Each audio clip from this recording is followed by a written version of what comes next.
તો હવે વાત કરીએ શોભાના ગાંઠિયા સમાન બનેલા ટ્રાફિક સિગ્નલની।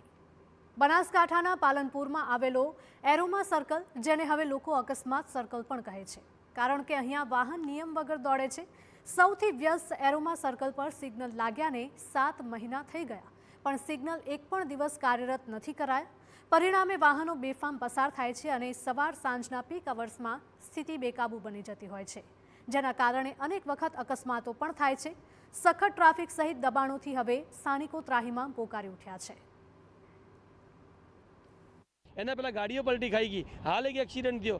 રોજ સવાર પડે પાછલા કેટલાય વર્ષોથી આપણે જોઈ રહ્યા છીએ 35 થી 40 લોકોના મોત અહીંયા એરોમા સર્કલની આજુબાજુના રસ્તા ઉપર થયા છે, અને આના માટે માત્ર ને માત્ર જવાબદાર એ અહીંના શાસકો છે, કેમ કે માત્ર ને માત્ર એમને પૈસા માટે કરી અને આ સિગ્નલો શોભાના ગાંઠિયા જેવા બનાવી અને લોકોને અહીંયા મોતના મુખમાં ધકેલી દેવામાં આવ્યા છે। આ ટ્રાફિક વર્ષોથી ખૂબ જ ટ્રાફિકની સમસ્યા એટલી બધી હદ વટાવી દીધી છે કે લોકો ત્રાહિમ થઈ ગયા છે, અને તાજેતરમાં જ હમણાં હનુમાન ટેકરીમાં પણ 2 થી 4 એક્સિડન્ટો થયા છે, અને આડેધડ લોકો વાહન પણ ચલાવી રહ્યા છે। ટ્રાફિક અહીંયા ઊભા હોય છે, સિગ્નલનો ઉપયોગ થતો નથી, એના લીધે સમસ્યા ખૂબ ટ્રાફિકની અવરજવરમાં અડચણરૂપ થાય છે। સાધનો પણ આડેધડ ઊભા હોય છે। તો સ્થાનિકોએ અનેકવાર રજૂઆતો કરી, છતાં કોઈ કાર્યવાહી નથી કરાઈ। વાહનો આડેધડ પસાર થાય છે, જેનો ટ્રાફિક સિગ્નલ વિના નિકાલ નથી। લાખોના ખર્ચે ટ્રાફિક સિગ્નલ લગાવ્યા છતાં માત્ર દેખાડા પૂરતા છે, જેને લઈ દિવસે ને દિવસે વધતી મુશ્કેલીઓ સામે લોકોનો ગુસ્સો પણ ચરમસીમાએ પહોંચ્યો છે। તો ટ્રાફિક સમસ્યાને લઈને જિલ્લા પોલીસ વડાએ 15 દિવસ માટે સ્પેશિયલ ડ્રાઈવ શરૂ કરી છે। ત્યારબાદ એરોમા સર્કલ સિગ્નલ કાર્યરત પણ કરાશે। તો હવે જોવાનું રહ્યું કે સિગ્નલનું મુહૂર્ત ક્યારે આવે છે। 1 વર્ષની અંદર બહુ જ લોકોના મૃત્યુ થયા છે।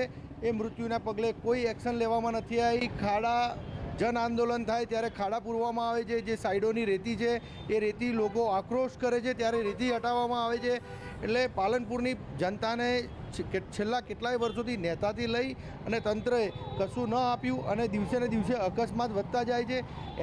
એની દ્રષ્ટિએ નેશનલ ઓથોરિટીએ ખરેખર જો એમને સારું જ કરવું હોય તો સાઈડના ડિવાઈડરમાં માટી સાફ કરી અને ડિવાઈડર બનાવવા જોઈએ। કાનૂન વ્યવસ્થામાં અહીંના સિગ્નલો ચાલુ કરવા જોઈએ। એરોમા સર્કલ ખાતે સિગ્નલ પણ લગાડવામાં આવેલ છે, પરંતુ વાહનોની વધુ સંખ્યાના કારણે અને જુદા જુદા સમયે જુદા જુદા રોડ ઉપરથી જે વાહનો આવે છે તેના કારણે ટાઈમિંગ જે રાખવાનો છે તે આવનાર સમયમાં તે ટાઈમિંગ સેટ કરીને તે પછી સિગ્નલ પણ શરૂ કરવામાં આવશે, જેથી કરીને મેન્યુઅલ નહીં પરંતુ એક ટેકનોલોજીના યુઝથી આ એરોમા સર્કલની ઉપરની જે ટ્રાફિક છે તેને મેનેજ કરવામાં આવશે અને ટ્રાફિક જામ ઓછું થાય અને નહીં થાય તે પ્રમાણે અમારો પ્રયત્ન રહેશે।